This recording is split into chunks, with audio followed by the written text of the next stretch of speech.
সকাল টাকা যদি দিতেন গাড়িতে তেল ভরার মতো, শোনেন শোনেন, কথা সবার সাথে বলতে পারতেন খুব লজ্জার বিষয়, এই জন্য আপনার কাছে শেয়ার করতেছি। আমাদের বাসা হচ্ছে একটু দূরই। এখন এই সাইডে এলাম এক জায়গায় মেয়ে দেখতে। এখন মেয়ে দেখতে এসে মেয়ে দেখি পছন্দ হয়, অনেক যে ঘটক নিয়ে এখন ঘটক বলতে এই মুহূর্তে বলতে হবে, তা না হলে সমস্যা। এখন মুখের পরে বলেছি যে মেয়ে দেখে পছন্দ হয়নি। এখন মোটামুটি ওরা ধরি আমাদের একটু মানে বিভিন্ন রকমের করতে চাইলো, কিন্তু আমরা আর ওইটা করতে দেয়নি। বললো যে কাছে টাকা পয়সা যা আছে সব দিয়ে দে। এখন সে টাকা পয়সা তো সব দিয়ে দিই, সাথে একটু সাইডের দিকে আসেন দেয়। এখন বাড়ি যাবো বাপ, এই টাকা নেই কাছে। আর কি হবে? খুব বিপদে পড়ি, এখন এই সন্ধ্যে হয়ে এসতেছে, খুব একটা বিপদের মধ্যে পড়ে গেছি।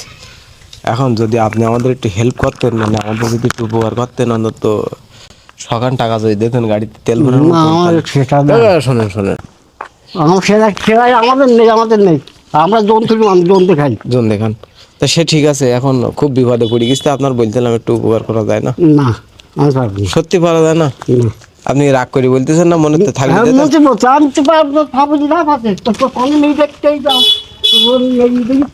আমি